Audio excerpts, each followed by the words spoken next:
Big Boss season 9 எப்படியோ ஒரு வழியா முடிய போது. இந்த முடியிற தருணம் பல பேருடைய மனசிலும் நீங்காத இடம் பிடிச்ச ஒரு 3 பேர் வந்து நம்ம லிஸ்ட்ல இருக்காங்க. அது யாருன்றத தொடர்ந்து இந்த வீடியோல பார்க்கலாம். அதுக்கு முன்னாடி சாண்ட்ராவுடைய எவிக்ஷன இப்ப பல பேரும் கொண்டாடிட்டு வர இந்த நிலையில, சாண்ட்ரா ஒரு சில ஃபோட்டோஸ் அண்ட் ஒரு சில போஸ்ட் போட்டிருக்காங்க. அது மட்டும் இல்லாம சாண்ட்ரா பிக் பாஸ் வீட்ல சொன்ன சில விஷயங்கள் வெளிய வெடிக்க ஆரம்பிச்சிருக்கு. அதுக்கு உதாரணமா அதுக்கு ஸ்லிப்பர் ஷாட் குடுக்குற வகையில அமித் ஒரு சில விஷயங்கள சொல்லியிருக்காரு. அவருடைய ஒய்ஃபும் ஒரு சில விஷயங்கள சொல்லியிருக்காங்க. இப்போ அமித் பிக் பாஸ் வீட்லயும் இருக்காரு. ஸோ இது எல்லாத்தையும் பத்தி தான் இந்த வீடியோல பார்க்க போறோம். தொடர்ந்து வீடியோ பாருங்க. அதுக்கு முன்னாடி இதுவரைக்கும் நம்ம சினி சமூகம் சேனல சப்ஸ்கிரைப் பண்ணாதவங்க மறக்காம சப்ஸ்கிரைப் பண்ணிட்டு பக்கத்துல இருக்க பெல் ஐக்கனையும் மறக்காம பிரஸ் பண்ணிடுங்க. பிக் பாஸ் சீசன் 9 இந்த சீசன பொறுத்தவரைக்கும் நம்ம நெறைய பேசணும். ஆனா எல்லாம் சண்டை, பிரச்சனை, ரொம்ப வொர்ஸ்ட்டா இருந்தது, ரொம்ப கேவலமா இருந்தது. இந்த மாரியான விஷயங்கள் மட்டும் தான் எங்க பார்த்தாலும் பேசப்பட்டு வருது. ஆனா அது எல்லாத்தையும் ஓரங்கட்டுற வகையில ஒரு 2 பேருடைய வீடியோ இப்போ சோஷியல் மீடியால வைரல் ஆயிட்டு இருக்கு. அது யாருன்னு பார்த்தீங்கன்னா, கானா வினோத் அண்ட் கம்ருதீன். இவங்க 2 பேருடைய இந்த ஜர்னி வீடியோ, அதாவது கானா வினோத்துடைய ஜர்னி வீடியோல இந்த ஃப்ரெண்ட்ஷிப்க்கு அழகான ஒரு எடுத்துக்காட்டா இவங்க 2 பேருடைய அந்த வீடியோ இருந்தது. நெறைய பேர் அந்த வீடியோவ டேக் பண்ணிட்டு, ரீஷேர் பண்ணிக்கிட்டு வராங்க. கண்டிப்பா அந்த ஒரு போர்ஷன் நெறைய பேருடைய மனசுல நீங்காத இடம் பிடிச்சிருக்கு. அண்ட் ரொம்ப ஹார்ட் டச்சிங் மொமெண்ட் அப்படின்னு கூட சொல்லலாம். கம்ருதீன் போயிட்டு கானா வினோத்துக்கு கிஸ் பண்றதா இருக்கட்டும், தலைய குனிஞ்சு ரொம்ப சோகமா வெளிய வர விதமா இருக்கட்டும், அதுக்கு ஆப்டான சாங் போட்ட விதமா இருக்கட்டும், எல்லாமே நல்லா இருந்துச்சு. உண்மையாலே அது பாராட்டணும். இப்போ கானா வினோத்த வெளிய வந்ததுக்கு அப்புறம் செம்மையான செலிப்ரேஷன். அதாவது அவங்களுடைய ஒய்ஃப் அவர் எதிர்பார்க்காத வகையில செம மாஸான சர்ப்ரைஸ் குடுத்துட்டாங்க. ஒரு தியேட்டர்லலாம் கூட்டு போயிட்டு அவருக்கு பொக்கே குடுத்துட்டு அவங்க ஒரு முன்னாடி டான்ஸ் பண்ணிட்டு ரொம்ப ரொம்ப ஹாப்பி மொமெண்ட்ட வந்து கிரியேட் பண்ணியிருக்காங்க. ஒரு பக்கம் இவரு, இன்னொரு பக்கம் பார்த்தீங்கன்னா நம்ம பார்த்திருந்தோம், ஆல்ரெடி நம்ம சேனல்ல போட்டிருக்கோம். கம்ருதீனுடைய அந்த ஒரு fan meet and celebration mood on. ரொம்ப நாளாவே கம்ருதீன காணோம். என்னானாரு, என்னானாரு, என்னானாரு,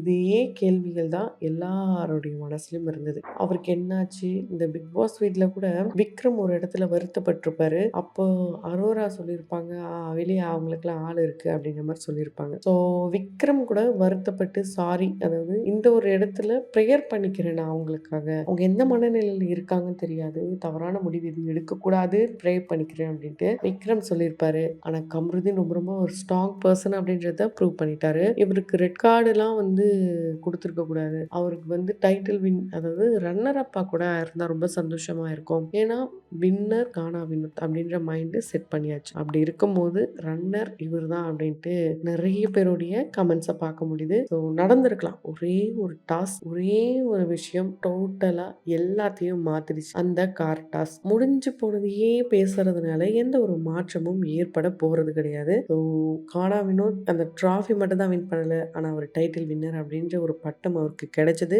மக்களுடைய மனசுல அவர் எப்பவுமே நீங்காத இடம் பிடிச்சிருப்பாரு. இப்போ சாண்ட்ரா வெளியானாங்க. சாண்ட்ராவுடைய இந்த ஒரு மொமெண்ட் பார்த்தீங்கன்னா அவங்களுக்கு ரொம்ப ஹர்ட்டிங்கா இருந்தது.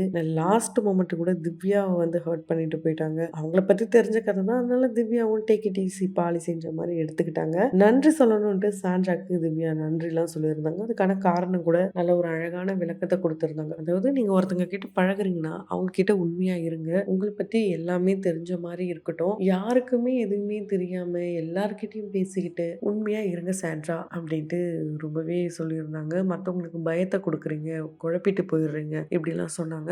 சாண்ட்ரா வெளியே வந்து உங்களுக்கு ஒரு நல்ல வரவேற்பு கிடைச்சிருக்கு. அவங்களோட ஃப்ரெண்ட்ஸ் அண்ட் ஃபேமிலி மத்தியில அண்ட் நல்ல ஒரு எஸ் அப்படின்னு போட்ட ஒரு அழகான பொக்கே கிடைச்சிருக்கு. அவங்களுடைய 2 குழந்தைங்க கூட நின்று ஃபோட்டோஸ் போட்டிருக்காங்க. நிறைய பேர் என்ன சொன்னாங்கன்னா, நீங்க உள்ள வந்தப்போ இருந்த ஒரு பவர், வைல்ட் கார்டில் வந்தீங்க, செம பவரா இருந்துச்சு. ஒரு சில கேம்ஸ்லாம் சூப்பரா ஆடினீங்க. ஆனா அதுக்கப்புறம் போக போக போக பிரக்ஜனுடைய எவிக்ஷனுக்கு அப்புறம் ஆளே டோட்டலா சேஞ்ச் ஆச்சு. ஆனா டோட்டலா சேஞ்ச் ஆகி டவுன் ஆகி அழுது பரண்டு புலம்பி எவ்வளோ விஷயங்கள் நடந்தாலும் டாப் 5 வரைக்கும் வந்து எவிக்ட் ஆனது ரொம்ப ரொம்ப சந்தோஷம் அப்படின்ட்டு அவங்களுடைய ஃபேன்ஸ் எல்லாம் சொல்லிட்டு வராங்க. ஆனா அவங்களுக்கு ஒரு டைட்டில் வின் பண்ணணும் அப்படின்ற மனநிலையில தான் அவங்க இருந்தாங்க. பல பேர்கிட்ட கூட அவங்க யார்கிட்டலாம் பேசுறாங்களோ கண்டிப்பா அவங்க எவிக்ட் ஆயிடுவாங்க. அவங்க யார்கிட்ட சண்டை போடுறாங்களோ அவங்க எவிக்ட் ஆயிடுவாங்க. அந்த மாதிரி தான் இப்போ நடந்துட்டு வருது.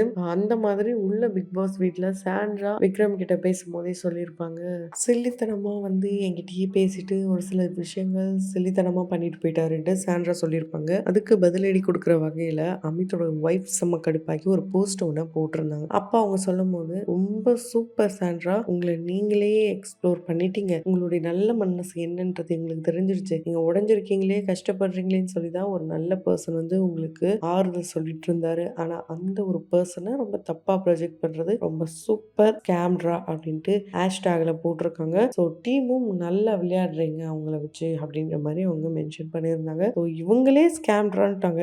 கம்ருதீன் சொன்னதுல எந்த ஒரு தவறும் இல்லையா? அப்படின்ற கேள்விய கேட்டுட்டு இருக்காங்க. அத வெளிய வந்து கண்டிப்பா டீல் பண்ணுவாங்கன்னு எதிர்பார்க்கலாம். அது மட்டும் இல்லாம இத பத்தி இதுக்கு உரிமையாளரான அமித் என்ன சொல்லியிருக்காருன்னு பார்த்தீங்கன்னா, நான் பிக் பாஸ் வீட்ல சில்லித்தனமா இருந்திருக்கலாம். ஆனா இந்த சில்லித்தனத்து மூலியமா தான் எனக்கு ஒரு அழகான ஒரு குடும்பம், என்னுடைய மனைவியா இருக்கட்டும், என்னுடைய குழந்தையா இருக்கட்டும், என்னுடைய வீடா இருக்கட்டும், எனக்குன்னு சுத்தி இருக்க இந்த ஃப்ரெண்ட்ஸா இருக்கட்டும், எல்லாருமே என்னுடைய சில்லித்தனமான விஷயங்களுக்கு தான் வந்தாங்க, இருக்காங்க, எப்பவுமே இருப்பாங்க. இதுதான் நான் சம்பாதிச்ச சொத்துன்னு நெனைக்கிறேன். ஸோ எனக்கு இது போதும். ரொம்ப ரொம்ப சந்தோஷமா இருக்கேன். நீங்களும் எல்லாரும் சில்லித்தனமா இருங்கன்ட்டு தரமான பதிலடி குடுத்துருக்காரு. உண்மையாலே அது பார்க்கும்போது பரவால்ல, நம்ம அமித் யார் மனசையும் புண்படுத்தாம செமையான பதிலடி குடுத்துருக்காரு அப்படின்ற மாரி தான் இருந்துச்சு. ஏன்னா அமித்த பொறுத்தவரைக்கும் டக்குன்னு ரொம்ப பேட் வேர்ட்லாம் யூஸ் பண்ண மாட்டாரு. ரொம்ப அதிகமா கத்த மாட்டாரு. ஆனா பிக் பாஸ் வீட்லயே நம்ம பார்த்துருப்போம். சின்ன விஷயத்த கூட ஏன்ப்பா இப்படி ட்ரிகர் ஆகுறீங்க அப்படின்ற மாரி தான் இருந்துச்சு. இருந்தாலுமே இப்போ வரைக்கும் அவரு சூப்பரா வந்து ஒரு பாசிட்டிவ் வைப்போட வெளிய வந்திருக்காரு. அண்ட் அது மட்டும் இல்லாம இதே